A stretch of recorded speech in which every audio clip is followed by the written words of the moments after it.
성도 여러분, 2021년 새해가 시작되었습니다. 하나님의 축복이 여러분 모두에게 가득한 해가 되기를 바랍니다. 지난 2020년은 코로나와 함께한 아주 긴 해였죠. 올해는 백신이 나오고 치료제도 개발되고 있다고 하니 희망을 갖습니다. 올해는 코로나가 종식돼서 모든 것들이 정상으로 다시 돌아갈 것을 기대합니다. 지금 새해 첫 시간 여러분과 함께 신명기에 있는 말씀으로 하나님 말씀을 전하도록 하겠습니다. 신명기라는 책 잘 아시죠? 신명기라는 책은 복습하는 책이라고 할 수도 있습니다. 이스라엘 백성의 광야 40년을 돌아보고 앞으로 들어갈 땅에서 붙들고 살아가야 할 계명과 율법을 다시 복습합니다. 복습은 새로운 것을 공부하는 것보다 더 중요합니다. 복습을 통해서 더 정확하게 알게 되고 더 깊이 이해하기 때문입니다. 이스라엘 백성은 평생 동안 신명기의 말씀을 읽고 또 읽으면서 자신들이 어떤 사람들인가 자신의 정체성을 확인하여 갔습니다. 영적인 이스라엘인 우리 모두도 신명기 말씀을 반복해서 읽으면 하나님의 백성으로서 우리가 누구인지를 확인하는 그런 시간을 가질 수가 있습니다. 오늘은 특별히 11장 10절부터 12절까지의 말씀을 통해서 광야 40년 동안의 광야 생활을 끝내고 가나안으로 들어가는 백성들이 어떻게 살아야 되는가, 물론 율법과 또 자세한 내용들을 통해서 살아야 될 규칙을 정해 주셨지만 그러나 큰 측면에서 무엇이 다른가, 그 중요한 방향을 주고 있습니다. 전에 이스라엘 백성들이 살던 곳, 그곳은 애굽에서는 자신의 노력으로만 살아야만 했습니다. 아주 고된 노동이 동반된 그런 것이었습니다. 예를 들면 농사 짓기 위해서는 발로 물레방아를 돌려서 강에 있는 분들을 농토로 끌어올려야 됐습니다. 그리고 그 모든 수고는 자신을 위한 것이 아니라 주인을 위한 것이었습니다. 우리가 알고 있는 바와 같이 고대 근동은 바퀴가 발명된 곳이기도 하고 노예제도가 최초로 실시된 그런 곳입니다. 이집트에서의 이스라엘은 인간의 노예로서 노동에 시달리며 살았습니다. 그러나 새로운 땅에서는 자유인으로 삽니다. 이곳은 산과 골짜기가 있는 땅이라고 했습니다. 옛날처럼 강물을 끌어올려서 농사를 짓는 것은 불가능한 것입니다. 다시 말하면 옛날 방식으로 살 수가 없다는 것을 말하고 있습니다. 하늘에서 내리는 비와 밤에 내리는 이슬을 의지해서 농사를 짓습니다. 이것은 우리의 삶의 여정을 말해주고 있는 것입니다.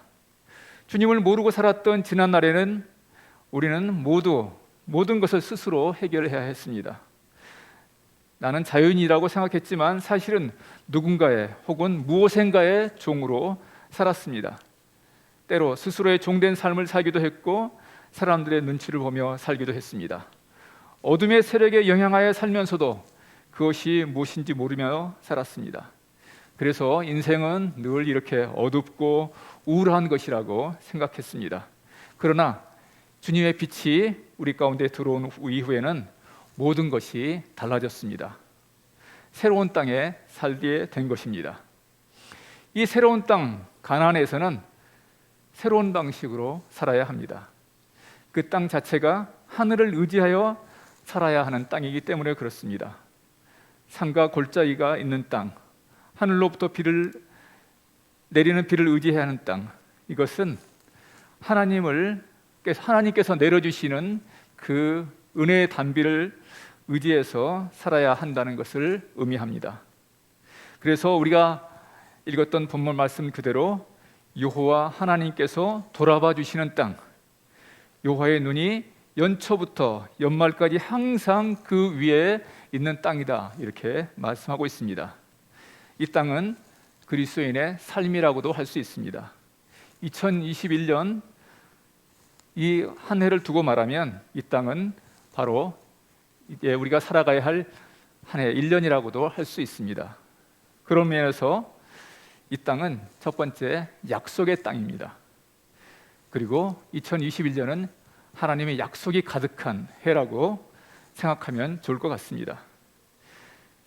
가나안 땅은 아브라함과 이삭과 야곱이 살았던 것이고 믿음의 조상들에게 주시기로 약속한 땅입니다.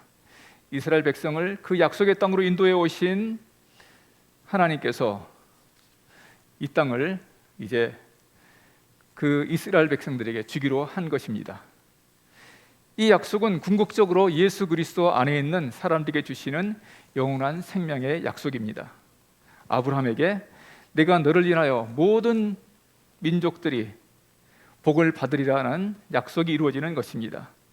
하나님의 약속을 붙들고 살아가는 땅, 하나님의 말씀을 듣고 순종하여 살아가는 땅입니다.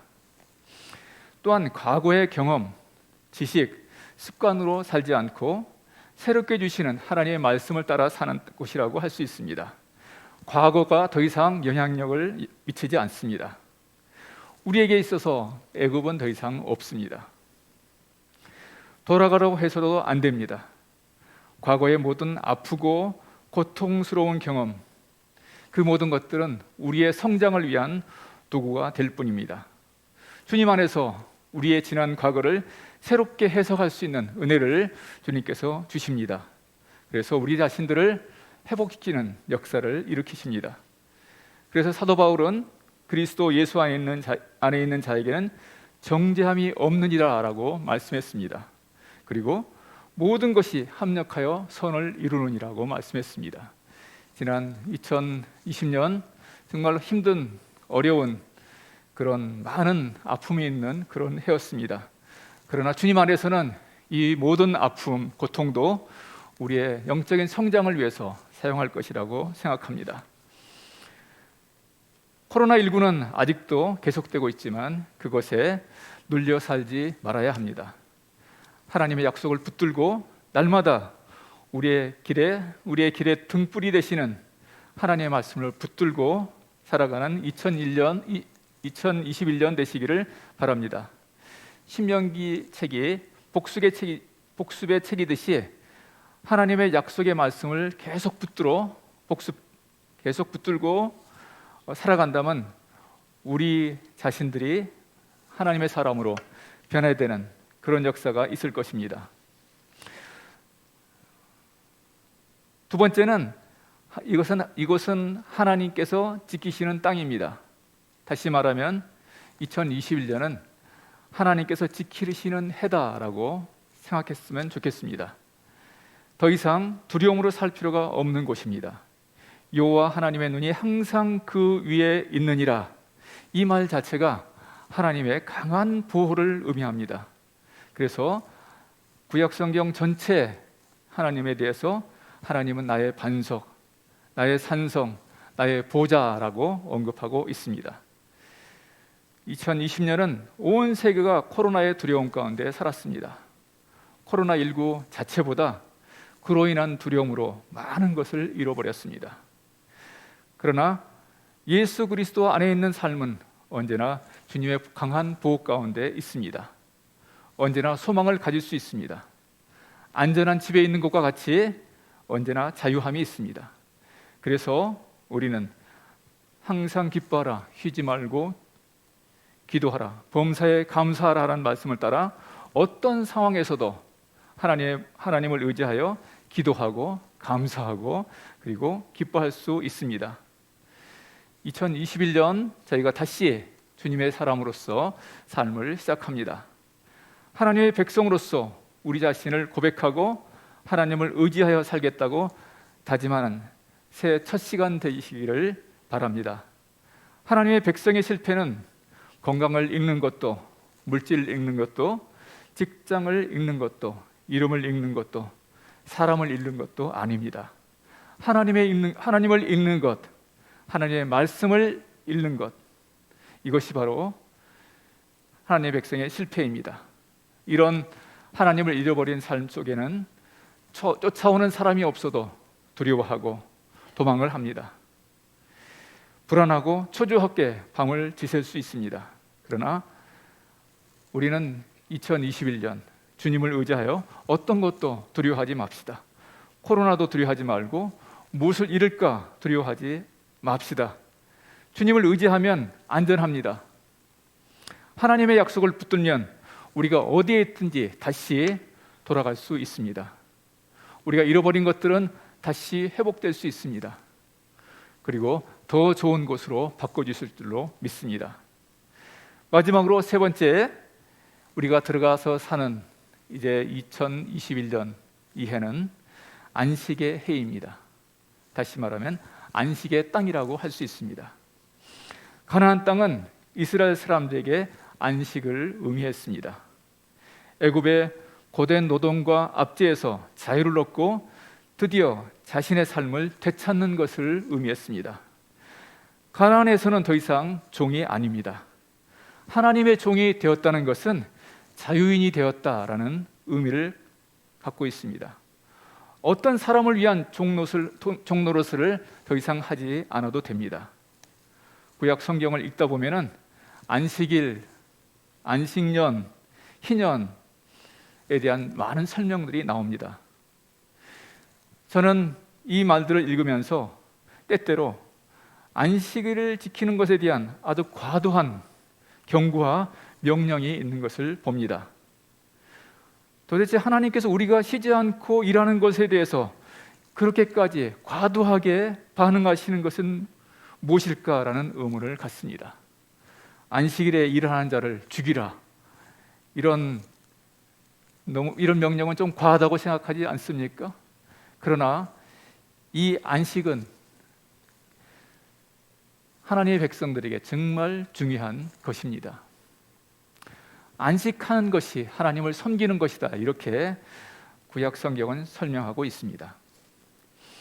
종이 아닌 자유인의 삶은 쉬는 것입니다. 곧 주님 안에 안식을 누리는 것입니다. 주님께서 행하신 일을 바라보고 그 일에 참여하는 것입니다. 출애굽기의 33장 14절에 무거운 짐으로 지쳐있는 모세에게 여호와께서 이렇게 말씀했습니다. 내가 친히 가리라, 너를 쉬게 하리라. 이 말씀으로 모세를 격려하셨습니다. 여호와께서 우리를 쉬게 하신다, 모세를 쉬게 하신다. 그렇다고 모세가 가만히 있는 것은 아니었죠. 쉰다는 것은 아무것도 안 하고 가만히 있는 것이 아닙니다. 고된 노동을 할지라도 때때로 쉬는 것이 될 수도 있습니다.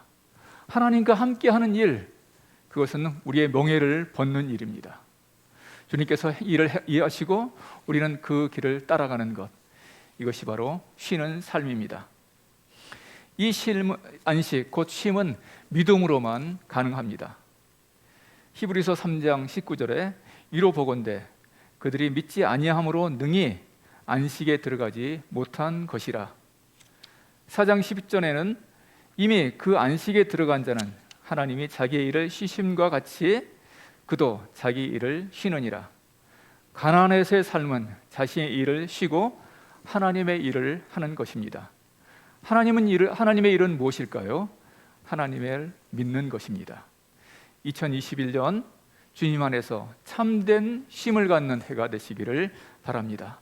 나의 일이 멈추어지고 나의 모든 일이 하나님이 일이 되는 진정한 쉼이 있는 한 해가 되기를 바랍니다. 2021년 이 첫 시간부터 12월 31일 마지막 시간까지 여호와 하나님의 눈이 항상 우리와 함께 하심을 기억하시기를 바랍니다. 그래서 올해는 하나님의 약속이 있는 해다, 약속을 붙드는 해가 되시기를 바랍니다. 올해는 하나님의 완전한 보호가 있는 해다, 하나님을 의지해서 하나님의 완전한 보호 가운데 있는 그런 한 해를 보내시기를 바랍니다. 마지막, 올해는 하나님 안에서 참된 쉼을 누리는 해다라고 선포하면서 우리 2021년을 시작하면 좋겠습니다. 주님 안에 복된 한 해가 되시기를 바랍니다. 기도하겠습니다.